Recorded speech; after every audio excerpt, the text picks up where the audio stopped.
Então,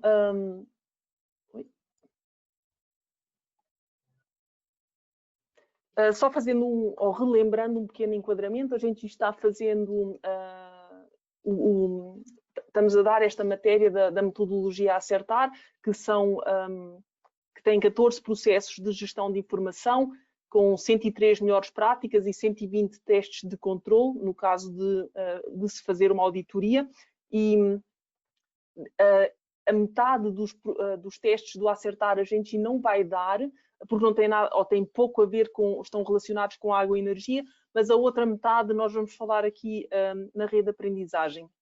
Então, estes dois processos, gestão comercial e tecnologias de informação, foi falado no segundo webinar pela Cíntia Vilarinho, e hoje isto vai ser a matéria de hoje, falar destas 13 melhores práticas do processo operacional.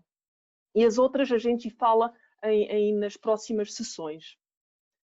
Relembrando também, existem estes dois documentos, ou seja, dois guias, um guia que é a versão para o prestador de serviço e outra que é para o auditor, que também pode ser uma auditoria interna, portanto, isto é tudo muito relativo quem é o auditor, mas aqui está previsto ser as agências reguladoras. E pronto, aqui estão os dois links novamente. E então vamos entrar aqui no processo operacional do Acertar.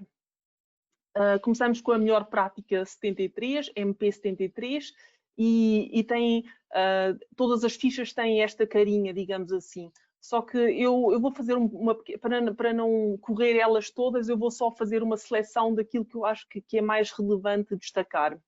Então aqui na melhor prática 73, define, e muitos dos processos estão estruturados assim, em que a primeira melhor prática é possuir políticas, normas e/ou procedimentos formalmente definidos, atualizados e divulgados sobre uma série de coisas. Então, uma das coisas é, olha, é preciso ter critérios de seleção e de instalação dos macromedidores. É preciso ter uma política, um procedimento, uma norma, qualquer coisa escrita. Nós no Proeza colocamos um documento à disposição, ele até foi preparado por um especialista, o Daniel Manzi, da área PCJ, então está à vossa, para quem não tiver, eu acredito que as grandes companhias tenham estes documentos, mas para quem é pequeno talvez não tenha este documento assim organizado ou sistematizado. Vocês também podem, outra maneira de fazer seria, olha, eu comprei não sei quantos medidores, eu vou ver os meus termos de referência, e porque esses meus termos de referência eram provavelmente os meus critérios de seleção. Então é preciso rearranjar a informação para ela ficar assim organizada. Então, temos este documento à vossa disposição. Aqui vocês podem colocar a vossa logomarca. Está feito em Word para vocês editarem e ajustarem e ficar do vosso jeito. Este documento é curtinho, tem umas 20 páginas, é só isto, e traz aqui umas 10 tipos de medidores diferentes e quais medidores são adequados para qual situação. Traz aqui uma pequena matriz. E então isto basicamente são critérios de seleção de um medidor. Mas vocês podem personalizar, claro, ou fazer se tiverem melhores referências.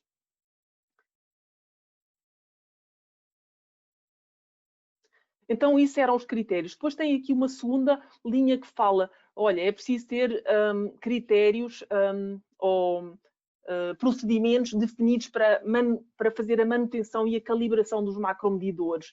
Ok, então é preciso definir uma periodicidade e dizer nós entregamos à empresa tal com a periodicidade tal, ou após não sei quantos mil metros cúbicos a gente faz uma calibração, ou após... É preciso ter aí um critério qualquer. Depois tem aqui outra parte que fala sobre é preciso ter registro de monitoramento dos consumos em atividades especiais e atividades operacionais. A gente mais à frente já falar um pouquinho mais, mas basicamente para cumprir com isto perante o Acertar é preciso ter uma folha de instruções como alimentar este sistema de informação. Pronto, tanto para atividades especiais e operacionais, como também para os volumes produzidos, tratados, importados, exportados e macromedidos. Outra coisa que esta norma, ou que esta melhor prática fala, é que os documentos precisam estar atualizados. O estar atualizado, uma coisa de 1940 pode estar atualizada, se não houve nenhuma atualização ou se continua vigente, digamos assim. Mas é preciso haver alguma referência, ou vocês vão ter que conseguir provar ao auditor que aquilo não é um documento que está assim esquecido numa biblioteca, numa gaveta, mas que alguém está usando e está atualizado. Também esta palavrinha é importante, que é estar divulgado. Divulgado significa que as pessoas, para quem esta informação é importante, tem que estar acessível para elas. Tipo, não basta estar assim aí um livro físico no escritório do gerente ou do chefe, mas tem que estar numa pasta na intranet, qualquer um lugar onde todos os que mexem com esse assunto podem aceder a esse critério. Depois a norma, a melhor prática 74, fala do cadastramento de macromedidores. E então, o cadastramento é preciso ter um cadastro, e o cadastro sem ter onde é que está esse medidor localizado, qual é a marca e o modelo, algumas especificações técnicas e as datas de instalações e outras operações relevantes, quando é que foram feitas manutenções, calibrações. Um auditor pode pedir, ou seja, e principalmente agora numa época Covid, o auditor pode pedir, olha, me manda, vejo a lista do cadastro e seleciono um medidor qualquer e peço, me poderia, por favor, enviar com localização a foto deste medidor. Então algum técnico esteja lá perto, faz uma foto, envia por WhatsApp e envia para o auditor, e assim consegue-se comprovar minimamente que o cadastro está atualizado e corresponde ao que estiver na listagem. A melhor prática 75 fala da calibração dos macromedidores e que é preciso ter uma realização periódica ao se fazer a calibração. Ou seja, é preciso pôr um prazo adequado, que seja um prazo que seja adequado à perda da precisão do hidrómetro. E cada hidrómetro ou cada medidor pode ter aí prazos diferentes. Isto pode ser um 2 em 1, ele pode ser combinado com a melhor prática 73, esta 75. A melhor prática 76 tem a ver com ter macromedição nos volumes produzidos. Então, o ideal é ter em todas as saídas das ETAs a medição da água captada e tratada. Novamente, é preciso ter mapeado os macromedidores, onde é que eles estão. Depois, esta MP da 76 à 81, ela é muito repetitiva, ou seja, ela é igual à 76, à anterior, ou seja, é necessário possuir macromedição para os volumes importados, para os volumes de água exportados, para o esgoto importado e para o esgoto exportado. Ou seja, é preciso ter feito isso num mapa, ter a localização e tudo isso. Novamente, esta palavra aqui, possuir macromedição para os volumes de esgoto tratado. O esgoto tratado não significa que ele seja bem ou mal tratado. Para efeitos dos NIS, significa que ele entrou numa ETI. Se ele fez um bypass e não foi tratado, aqui não se olha na qualidade. A melhor prática 82 é o monitoramento dos volumes. É preciso acompanhar os volumes que são macromedidos. E então tem três níveis de confiança.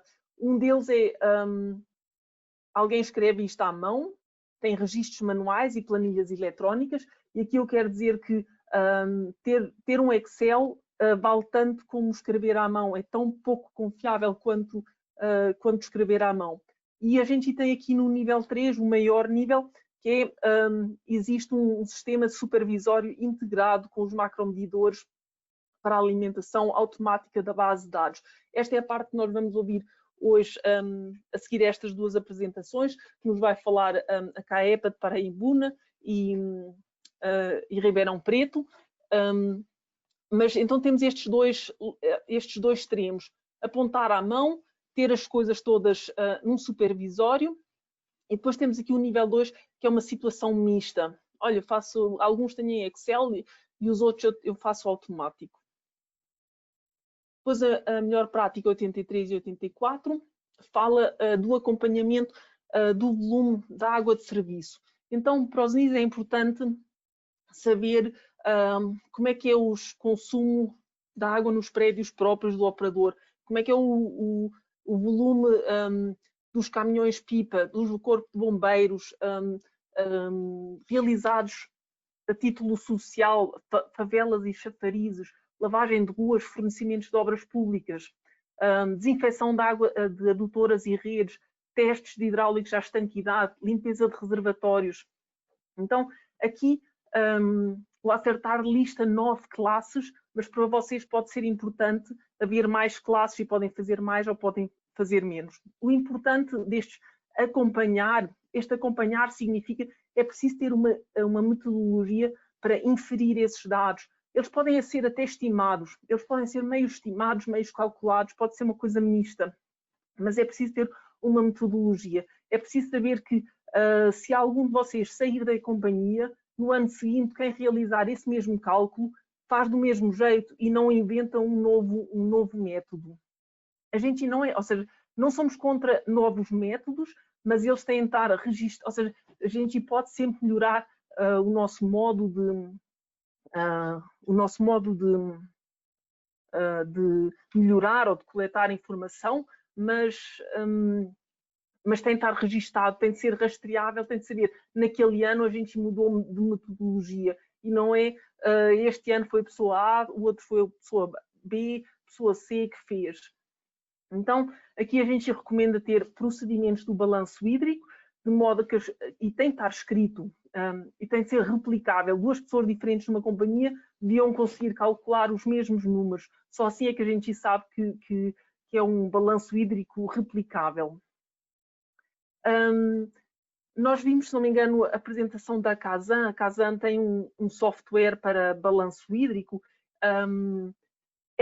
Todas as regras de cálculo que estão nesse software constituem este procedimento. Isso é preciso depois mostrar ao auditor que o nosso software está calculado deste jeito e esta é a nossa regra.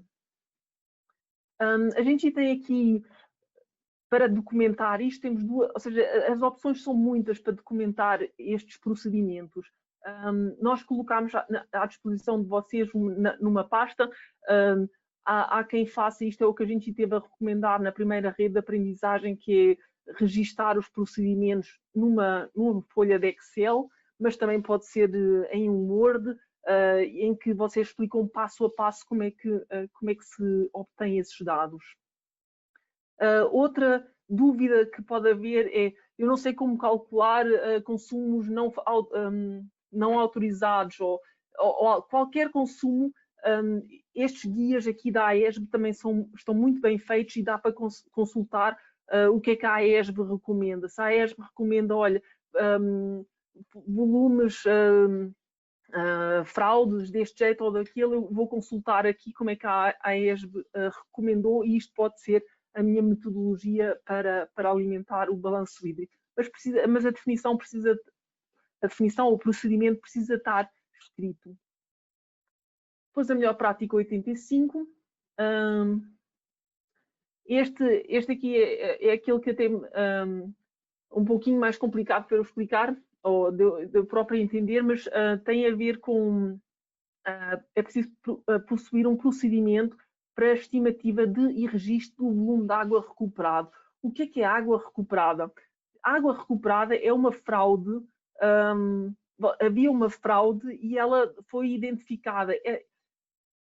O que antes era uma água não contabilizada, ou era uma fraude, passou a ser uma água legal, porque existe um plano de pagamentos para essa água. Então ela passou a ser uma água que era perdida, mas foi recuperada. Então eu acho que este é um dos conceitos mais complicados na minha, no meu entendimento, mas isto é Exato, é mais um critério. Os documentos que eu apresentei para vocês estão aqui nestas duas pastas, ou seja, a gente tem aquela pasta, na pasta 10 do transversal, temos aqui as matérias que foram faladas anteriormente, mas estão aqui estas duas MPs para cumprir com a MP 73.1, 73.3, 4, 83 e 84, que são os procedimentos de balanço hídrico. Aqui a gente tem a documentação que falou para vocês. Novamente, dúvidas podem ser colocadas aqui à gente e no Proeza, mas também podem ser colocados no site do Acertar, aqui na parte de contacto. E também a gente não devia esquecer que existe este grupo de apoio técnico, o GACHI, e da parte do grupo de apoio técnico operacional não, técnico, a gente tem aqui estes colegas todos que podem responder, ou caso seja alguma pergunta mais complicada, podem deliberar e até alterar alguma regra. E pronto, eu encerro esta apresentação.